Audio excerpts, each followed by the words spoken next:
ಸ್ನೇಹಿತರೆ ನಮಸ್ಕಾರ. ನಾನು ನಿಮ್ಮ ರಾಕೇಶ್ ಆರುಂಡಿ. ರಾಜ್ಯದಾದ್ಯಂತ ಈಗ ಮತದಾರರ ಪಟ್ಟಿ ಪರಿಷ್ಕರಣೆಯ ಮಹಾ ಸಮೀಕ್ಷೆ ಶುರುವಾಗಿದೆ. ನಿಮ್ಮ ಮತದಾನದ ಹಕ್ಕನ್ನು ಉಳಿಸ್ಕೊಳ್ಳಿಕ್ಕೆ ಚುನಾವಣಾ ಆಯೋಗದ ಅಧಿಕಾರಿಗಳು ಅಂದರೆ BLOಗಳು ನೇರವಾಗಿ ನಿಮ್ಮ ಮನೆ ಬಾಗಿಲಿಗೆ ಬರ್ತಾ ಇದ್ದಾರೆ.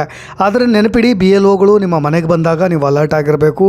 ಒಂದು ಸಣ್ಣ ನಿರ್ಲಕ್ಷ್ಯ ವಹಿಸಿದರೂ ಕೂಡ ನಿಮ್ಮ ಹೆಸರು ವೋಟರ್ ಲಿಸ್ಟ್ನಿಂದ ಡಿಲೀಟ್ ಆಗ್ತಕ್ಕಂಥ ಅಪಾಯ ಇರುತ್ತೆ. ಹಾಗಾದರೆ BLO ಅಧಿಕಾರಿಗಳು ನಿಮ್ಮ ಮನೆಗೆ ಬಂದಾಗ ನೀವು ಯಾವೆಲ್ಲ ದಾಖಲೆಗಳನ್ನು ರೆಡಿ ಇಟ್ಕೊಳ್ಬೇಕು, ನಿಮ್ಮ ಬಾಗಿಲಿಗೆ ಅವರು ಅಂಟಿಸೋ ಸ್ಟಿಕ್ಕರ್ಗಳ ರಹಸ್ಯ ಏನು, ನಿಮ್ಮ ವೋಟಿಂಗ್ ID ಸೇಫ್ ಆಗಿರಲಿಕ್ಕೆ ನೀವು ಮಾಡಬೇಕಾದಂಥ ಕೆಲಸಗಳೇನು, ಇವತ್ತಿನ ಈ ಸ್ಪೆಷಲ್ ರಿಪೋರ್ಟ್ನಲ್ಲಿ ನೋಡ್ತಾ ಹೋಗೋಣ. ಸ್ನೇಹಿತರೆ, ನಿಮ್ಮ ಮನೆಗೆ ಬೂತ್ ಮಟ್ಟದ ಅಧಿಕಾರಿಗಳು ಬಂದರೆ ಅಂದರೆ BLOಗಳು ಭೇಟಿ ಕೊಟ್ಟಾಗ ನೀವು ಮೊದಲಿಗೆ ಮಾಡಬೇಕಾದಂಥ ಕೆಲಸಗಳನ್ನು ನಾನು ಡೀಟೇಲ್ಡಾಗಿ ಹೇಳ್ತಾ ಹೋಗ್ತೀನಿ. ದಾಖಲೆಗಳನ್ನು ಸಿದ್ಧಪಡಿಸ್ಕೊಳ್ಬೇಕು. ನಿಮ್ಮ ಕುಟುಂಬದ ಎಲ್ಲ ಸದಸ್ಯರ ಆಧಾರ್ ಕಾರ್ಡ್, ರೇಷನ್ ಕಾರ್ಡ್ ಮತ್ತು ಹಳೆಯ ವೋಟರ್ IDಯನ್ನು ಕೈಯಲ್ಲೇ ಇಟ್ಕೊಳ್ಬೇಕು. ಅಧಿಕಾರಿಗಳು ಕೊಡ್ತಕ್ಕಂಥ ಅರ್ಜಿಯಲ್ಲಿ ನಿಮ್ಮ ಹೆಸರು, ವಯಸ್ಸು ಮತ್ತು ವಿಳಾಸ ಸರಿಯಾಗಿದೆಯಾ ಕ್ರಾಸ್ ಚೆಕ್ ಮಾಡ್ಕೊಳ್ಳಿ, ಸಹಿ ಮಾಡಿ. ಮನೆಯಲ್ಲಿ 18 ವರ್ಷ ತುಂಬಿದ ಯುವಕರಿದ್ದರೆ ಹೊಸದಾಗಿ ಹೆಸರು ಸೇರಿಸಲಿಕ್ಕೆ ಫಾರ್ಮ್ 6 ಪಡೆದುಕೊಳ್ಳಿ, ಅಂದರೆ ಫಾರ್ಮ್ ನಂಬರ್ 6 ಪಡೆದುಕೊಳ್ಳಿ. ಒಂದು ವೇಳೆ ಕುಟುಂಬದಲ್ಲಿ ಯಾರಾದರೂ ಮೃತಪಟ್ಟಿದ್ದರೆ ಅವರ ಹೆಸರನ್ನು ತೆಗಿಲಿಕ್ಕೆ ಫಾರ್ಮ್ 7 ಅಂದರೆ ಫಾರ್ಮ್ ನಂಬರ್ 7 ಭರ್ತಿ ಮಾಡಿ ಕೊಡಿ. ಇನ್ನು ಅತ್ಯಂತ ಮುಖ್ಯವಾದ ವಿಚಾರ ಅಂದರೆ ಸ್ಟಿಕ್ಕರ್ ಅಲರ್ಟ್. BLOಗಳು ನಿಮ್ಮ ಮನೆ ಪರಿಶೀಲನೆ ನಡೆಸಿದ ನಂತರ ಬಾಗಿಲಿಗೆ ಸ್ಟಿಕ್ಕರ್ನ ಅಂಟಿಸ್ತಾರೆ. ಒಂದು ವೇಳೆ ನೀವು ಮನೆಯಲ್ಲಿದ್ದು ಸಮೀಕ್ಷೆ ಮುಗಿದ್ರೆ ಬಾಗಿಲಿಗೆ ನೇರಳೆ ಬಣ್ಣದ ಸ್ಟಿಕ್ಕರ್ ಬೀಳುತ್ತೆ. ಅದೇ ನೀವು ಮನೆಯಲ್ಲಿ ಇಲ್ಲದಿದ್ದರೆ ಕೆಂಪು ಬಣ್ಣದ ಸ್ಟಿಕ್ಕರ್ನ ಅಂಟಿಸಿ. ಅಧಿಕಾರಿಗಳು ಮುಂದಿನ ಭೇಟಿಯ ದಿನಾಂಕವನ್ನು ಬರೀತಾರೆ. ಅಂದರೆ ನೀವು ಮನೇಲಿ ಇಲ್ಲ ಅಂದರೆ ಕೆಂಪು ಬಣ್ಣದ ಸ್ಟಿಕ್ಕರ್ನ ಅಂಟಿಸಿ, ಮತ್ತು ಮುಂದೆ ನಾವು ಯಾವಾಗ ಭೇಟಿ ಕೊಡ್ತೀವಿ ಅನ್ನೋ ಡೇಟನ್ನು ಬರೆದಿರ್ತಾರೆ. ನೀವು ಅದನ್ನು ಗಮನಿಸಬೇಕಾಗತ್ತೆ. ಅಧಿಕಾರಿಗಳು ಒಟ್ಟು 3 ಬಾರಿ ನಿಮ್ಮ ಮನೆಗೆ ಭೇಟಿ ಕೊಡ್ತಾರೆ. ಈ 3 ಬಾರಿಯೂ ಕೂಡ ನೀವು ಸಿಗದೇ ಇದ್ದರೆ ನಿಮ್ಮ ಹೆಸರು ಪಟ್ಟಿಯಿಂದ ಕಟ್ ಆಗುತ್ತೆ. ಹಾಗಾಗಿ ಒಂದು ವೇಳೆ ನೀವು ಸಿಗದೆ ಹೋದರೆ ತಕ್ಷಣ ಆನ್ಲೈನಲ್ಲಿ ವೋಟರ್ ಹೆಲ್ಪ್ಲೈನ್ ಆ್ಯಪ್ ಇದೆ, voters.eci.government ಅಂದರೆ gov.in, voters.eci.gov.in ವೆಬ್ಸೈಟ್ಗೆ ಲಾಗಿನ್ ಆಗಿ ನಿಮ್ಮ ವಿವರಗಳನ್ನು ಅಪ್ಡೇಟ್ ಮಾಡ್ಕೊಳ್ಳೋದಕ್ಕೆ ಮರಿಬೇಡಿ, ಎಚ್ಚರ ತಪ್ಪಬೇಡಿ. ಯಾಕೆಂದರೆ ನಿಮ್ಮ ಮತ ನಿಮ್ಮ ಹಕ್ಕು. ಹಾಗಾದರೆ ಮನೆ ಲಾಕ್ ಆಗಿದ್ರೆ ಏನಾಗುತ್ತೆ? ನೀವು ಇಲ್ಲದಾಗ ಮನೆ ಲಾಕ್ ಆಗಿದ್ದರೆ BLO ಅಧಿಕಾರಿಗಳು ಅಲ್ಲಿಗೆ ಭೇಟಿ ನೀಡಿದ್ದಕ್ಕೆ ಪುರಾವೆಯಾಗಿ ತಮ್ಮ ಸಂಪರ್ಕ ವಿವರಗಳಿರ್ತಕ್ಕಂಥ ವಿಶೇಷ ಸ್ಟಿಕ್ಕರ್ನ ಬಾಗಿಲಿಗೆ ಅಂಟಿಸೋಗ್ತಾರೆ. ಅದರ ಮೇಲಿರ್ತಕ್ಕಂಥ ಅಧಿಕೃತ ನಂಬರ್ಗೆ ಕರೆ ಮಾಡಿ ನೀವು BLO ಅವ್ರನ್ನ ಸಂಪರ್ಕ ಮಾಡಬಹುದು, ನಿಮ್ಮ ಅರ್ಜಿಯನ್ನು ಪಡೆದುಕೊಳ್ಬಹುದು. ಪ್ರಸ್ತುತವಾಗಿ ರಾಜ್ಯದಾದ್ಯಂತ 59,050ಕ್ಕೂ ಹೆಚ್ಚು BLOಗಳು ಮತ್ತು 6,000ಕ್ಕೂ ಹೆಚ್ಚು ಮೇಲ್ವಿಚಾರಕರು ಈ ಬೃಹತ್ ಕಾರ್ಯದಲ್ಲಿ ನಿರತರಾಗಿರೋದು. ಸಮಸ್ಯೆ ಆಗೋದಿಲ್ಲ, ಭಯನೂ ಕೂಡ ಪಡಲಿಕ್ಕೆ ಹೋಗಬೇಡಿ. ಭಾಳಷ್ಟು ಇಂಪಾರ್ಟೆಂಟ್ ವಿಷಯಗಳನ್ನು ಮುಂದೆ ಹೇಳ್ತಾ ಹೋಗಲೇಬೇಕು ನಾನು. BLO ಅಧಿಕಾರಿಗಳು ಕೇಳೋ ಪ್ರಶ್ನೆಗಳೇನಾಗಾದರೆ, ಕುಟುಂಬ ಸದಸ್ಯರ ವಿವರ, ಈ ಮನೆಯಲ್ಲಿ ಒಟ್ಟು ಎಷ್ಟು ಜನ ಮತದಾರರಿದ್ದಾರೆ, ಅವರ ಹೆಸರು, ಮಾಹಿತಿ ಪರಿಶೀಲನೆ ಮಾಡ್ತಾರೆ. ಅಂದರೆ ಚುನಾವಣಾ ಆಯೋಗದ ಫೀಲ್ಡ್ ಅಂದರೆ ಮುಂಚೆನೇ ಭರ್ತಿ ಮಾಡಿದಂಥ ಅರ್ಜಿಯಲ್ಲಿರ್ತಕ್ಕಂಥ ನಿಮ್ಮ ಹೆಸರು, ಜನ್ಮ ದಿನಾಂಕ, ವಿಳಾಸದ ಸ್ಪೆಲ್ಲಿಂಗ್ಗಳು ಸರಿಯಾಗಿದ್ದಾವ ಅಂತ. ಇನ್ನು ವಲಸೆ ಅಥವಾ ಸ್ಥಳಾಂತರ, ಪಟ್ಟಿಯಲ್ಲಿ ಹೆಸರು ಇರ್ತಕ್ಕಂಥ ಯಾರಾದರೂ ಇತ್ತೀಚೆಗೆ ಮದುವೆಯಾಗಿ ಅಥವಾ ಕೆಲಸದ ನಿಮಿತ್ತ ಬೇರೆ ಊರಿಗೆ ಹೋಗಿ ಕಾಯಮಾಗಿ ಅಲ್ಲಿ ವಲಸೆ ಹೋಗಿದ್ದಾರಾ, ಅದರ ಮಾಹಿತಿ ಪಡೆದುಕೊಳ್ತಾರೆ. ಮೃತಪಟ್ಟವರ ವಿವರ, ಈ ಪಟ್ಟಿಯಲ್ಲಿರ್ತಕ್ಕಂಥವರ ಪೈಕಿ ಯಾರಾದರೂ ಇತ್ತೀಚೆಗೆ ಮೃತಪಟ್ಟಿದ್ದಾರಾ. ಇನ್ನು ಹೊಸ ಮತದಾರರು, ಮನೆಯಲ್ಲಿ ಯಾರಿಗಾದರೂ 18 ವರ್ಷ ತುಂಬಿದೆಯಾ, ಹೊಸದಾಗಿ ಹೆಸರು ನೋಂದಾಯಿಸಬೇಕಾದಂತಹ ವ್ಯಕ್ತಿಗಳು ಇದ್ದಾರಾ. ಇನ್ನು ಫ್ಯಾಮಿಲಿ ಮ್ಯಾಪಿಂಗ್, ಕುಟುಂಬದ ಸದಸ್ಯರ ನಡುವಿನ ಸಂಬಂಧಗಳು, ತಂದೆ, ತಾಯಿ, ಪತಿ ಅಥವಾ ಪತ್ನಿ ವೋಟರ್ IDಯಲ್ಲಿ ಸರಿಯಾಗಿ ಲಿಂಕ್ ಆಗಿದೆಯಾ. ಅಂದರೆ ನಕಲಿ ವೋಟರ್ಸ್ನ ತಡೀಲಿಕ್ಕೆ ಈ ಬಾರಿ ಇದನ್ನು ಕಡ್ಡಾಯ ಮಾಡಲಾಗಿದೆ. ಇನ್ನು ಮೊಬೈಲ್ ಸಂಖ್ಯೆ, ನಿಮ್ಮ ವೋಟರ್ IDಗೆ ಲಿಂಕ್ ಮಾಡಲಿಕ್ಕೆ ಚಾಲ್ತಿಯಲ್ಲಿರ್ತಕ್ಕಂಥ ಮೊಬೈಲ್ ನಂಬರ್ ಯಾವುದು ಅನ್ನೋದನ್ನು ಕೇಳ್ತಾರೆ. ಸಾರ್ವಜನಿಕರು ತಿಳಿಯಬೇಕಾದಂಥ ಇನ್ನಷ್ಟು ಪ್ರಮುಖವಾದಂಥ ಮಾಹಿತಿಗಳು ಅಂದರೆ, ಯಾವುದೇ ದಾಖಲೆಗಳನ್ನು ನೀವು ನೀಡಬೇಕಾಗಿಲ್ಲ. ಅಂದರೆ ಕರ್ನಾಟಕ ಮುಖ್ಯ ಚುನಾವಣಾಧಿಕಾರಿಗಳ ಆದೇಶದಂತೆ ಮನೆ ಸಮೀಕ್ಷೆ ಈ ಆರಂಭಿಕ ಹಂತದಲ್ಲಿ ನೀವು BLOಗಳಿಗೆ ಯಾವುದೇ ಆಧಾರ್ ಕಾರ್ಡ್ ಅಥವಾ ಗುರುತಿನ ಚೀಟಿ ಜೆರಾಕ್ಸ್ ಪ್ರತಿಗಳನ್ನು ಕೊಡೋ ಅಗತ್ಯ ಇಲ್ಲ. 2 ಅರ್ಜಿಗಳ ವಿತರಣೆ, BLO ಅಧಿಕಾರಿಗಳು ನಿಮ್ಮ ವಿವರಗಳಿರ್ತಕ್ಕಂಥ 2 ಕಸ್ಟಮೈಸ್ ಅರ್ಜಿಗಳನ್ನು ಕೊಡ್ತಾರೆ. ವಿವರ ಪರಿಶೀಲನೆ ಮಾಡಿ ಸಹಿ ಮಾಡಿದ ನಂತರ ಒಂದು ಫಾರ್ಮನ್ನು ಅವ್ರು ಪಡೆದುಕೊಳ್ತಾರೆ, ಮತ್ತೊಂದನ್ನು ರಶೀದಿಯಾಗಿ ನಿಮಗೆ ಕೊಡ್ತಾರೆ.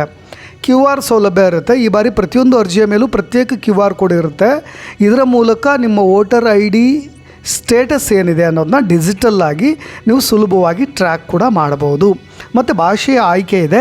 ಚುನಾವಣಾ ಆಯೋಗ ಕೊಡ್ತಕ್ಕಂಥ ಅರ್ಜಿಗಳು ಕನ್ನಡದಲ್ಲಿರ್ತವೆ, ಆದರೆ ಸಾರ್ವಜನಿಕರು ಇದನ್ನು ಕನ್ನಡ ಮತ್ತು ಇಂಗ್ಲೀಷ್ ಭಾಷೆಗಳಲ್ಲಿ ಭರ್ತಿ ಮಾಡಿ ಸಲ್ಲಿಸಬಹುದು. ಅದಕ್ಕೆ ಮುಕ್ತ ಅವಕಾಶ ಕೂಡ ಇದೆ. ಕನ್ನಡ ಗೊತ್ತಿದ್ದರೆ ಕನ್ನಡದಲ್ಲೇ ಭರ್ತಿ ಮಾಡಿ, ಇಂಗ್ಲೀಷ್ನಲ್ಲಿ ಎಫಿಷಿಯೆಂಟ್ ಇದ್ದರೆ ಅದರಲ್ಲೂ ಭರ್ತಿ ಮಾಡ್ಬೋದು. ಇನ್ನು ಸಮಯದ ಮಿತಿ, ಈ ಮನೆ ಮನೆ ಭೇಟಿ ಪ್ರಕ್ರಿಯೆ ಜುಲೈ 29ರವರೆಗೆ ಮಾತ್ರ ಚಾಲ್ತಿಯಲ್ಲಿರುತ್ತೆ. ನಂತರ ಆಗಸ್ಟ್ 5ರಂದು ತಾತ್ಕಾಲಿಕ ಕರಡು ಪಟ್ಟಿಯನ್ನು ಬಿಡುಗಡೆ ಮಾಡ್ತಾರೆ.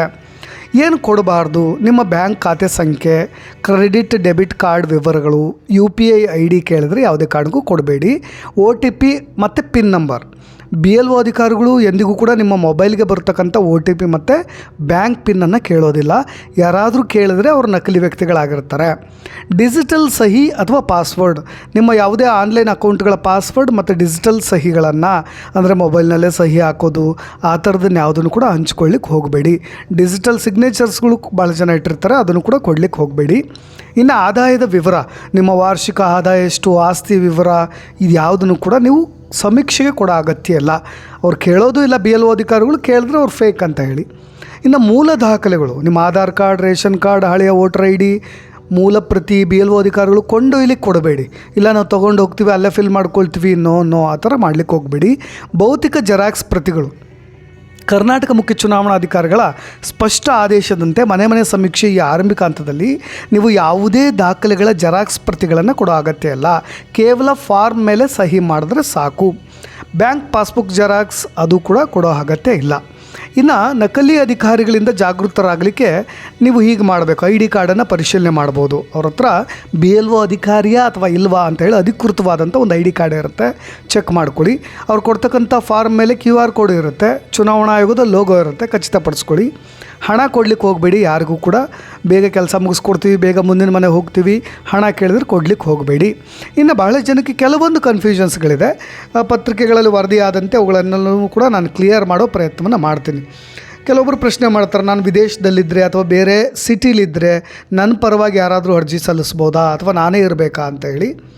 SIR ಪ್ರಕ್ರಿಯೆ ಸಂದರ್ಭದಲ್ಲಿ ನೀವು ಲಭ್ಯ ಇಲ್ಲ ಅಂದರೆ ಬೂತ್ ಮಟ್ಟದ ಅಧಿಕಾರಿ ಅಥವಾ ಸಂಬಂಧಪಟ್ಟ ಅಧಿಕಾರಿಗಳ ರೂಲ್ಸ್ ಪ್ರಕಾರ ನಿಮ್ಮ ಕುಟುಂಬದ ಸದಸ್ಯರು ನಿಮ್ಮ ಪರವಾಗಿ ಅಗತ್ಯ ದಾಖಲೆಗಳನ್ನು ಒದಗಿಸಿ ಈ ಪ್ರಕ್ರಿಯೆಯನ್ನು ಪೂರ್ಣಗೊಳಿಸಬಹುದು. BLO ನೀಡ್ತಕ್ಕಂಥ ಎನ್ಯುಮರೇಷನ್ ಫಾರ್ಮನ್ನು 18 ವರ್ಷ ಮೇಲ್ಪಟ್ಟ ಕುಟುಂಬದ ಸದಸ್ಯರು ಭರ್ತಿ ಮಾಡಿಕೊಟ್ರೆ ಸಾಕು. ಇನ್ನು SIR ಪ್ರಕ್ರಿಯೆಯಲ್ಲಿ ನನ್ನ ಹೆಸರು ಪಟ್ಟಿಯಿಂದ ಕೈ ಬಿಡಲ್ಪಟ್ಟರೆ ಏನು ಮಾಡಬೇಕು? ಕೆಲವೊಬ್ರದ್ದು ಹೆಸರೇ ಇರೋದಿಲ್ಲ.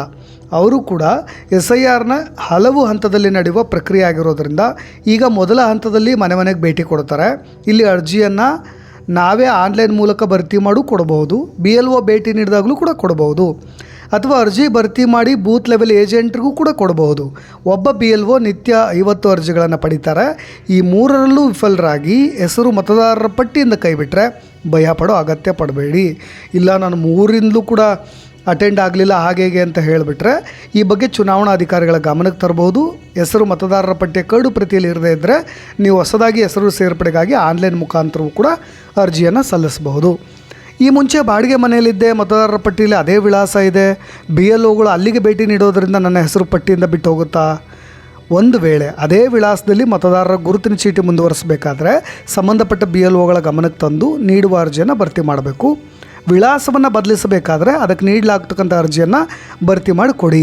ಆದರೆ ಪ್ರಸ್ತುತ ಹೊಸದಾಗಿ ಹೆಸರು ಸೇರಿಸಲಿಕ್ಕೆ ನೀಡಿದಂಥ ಕಾಲಾವಕಾಶ ಈಗಾಗಲೇ ಮುಗಿದಿದೆ. ಇನ್ನು ಮತದಾರರ ಪಟ್ಟಿಯಿಂದ ಹೆಸರು ಡಿಲೀಟ್ ಮಾಡೋದೇ ದೊಡ್ಡ ಪ್ರಕ್ರಿಯೆ ಎಂಬ ಕಾರಣಕ್ಕೆ 3-4 ಕಡೆ ವೋಟರ್ ID ಇದ್ದಾವೆ, ಅದರಲ್ಲಿ ಎಲ್ಲಿ ಹೆಸರು ಉಳಿಯುತ್ತೆ, ಅದಕ್ಕೇನು ಮಾಡ್ಬೋದು ಅಂತ ಕೆಲವೊಬ್ರು ಕೇಳ್ತಾರೆ. ಎಲ್ಲಿಯೇ ಹೆಸರು ಉಳಿಸ್ಕೊಳ್ಬೇಕಾದ್ರೂ BLO ನೀಡ್ತಕ್ಕಂಥ ಅರ್ಜಿಯನ್ನು ಭರ್ತಿ ಮಾಡಿ ಕೊಡಲೇಬೇಕು. ಇಲ್ಲದೇ ಇದ್ದರೆ ಎಲ್ಲ ಕಡೆಗಳಲ್ಲೂ ಕೂಡ ನಿಮ್ಮ ಹೆಸರು ಡಿಲೀಟ್ ಆಗಿಬಿಡುತ್ತೆ. ಇನ್ನು ಕಳೆದ 2 ಸಲ ವೋಟ್ ಮಾಡಿಲ್ಲ, ಹಾಗಾದ್ರೆ ನನ್ನ ಹೆಸರು ಡಿಲೀಟ್ ಆಗುತ್ತಾ? ಅನೇಕರಲ್ಲಿ ಈ ಕನ್ಫ್ಯೂಷನ್ಸು ಕೂಡ ಇದೆ. ಆದರೆ ವಾಸ್ತವದಲ್ಲಿ ಕಳೆದ ಸಲದ ಮತದಾನಕ್ಕೂ ಹೆಸರು ಸೇರಿಸೋದಕ್ಕೂ ಅಥವಾ ತೆಗೆಯೋದಕ್ಕೂ ಸಂಬಂಧ ಇಲ್ಲ. ಈಗ ಗಾಬರಿ ಆಗಬೇಡಿ. ಇನ್ನು ನಮ್ಮ ಏರಿಯಾ BLO ಯಾರೆಂದು ಗೊತ್ತಿಲ್ಲ, ಹೇಗೆ ತಿಳಿಯೋದು ಅಂತ ಇದೆ.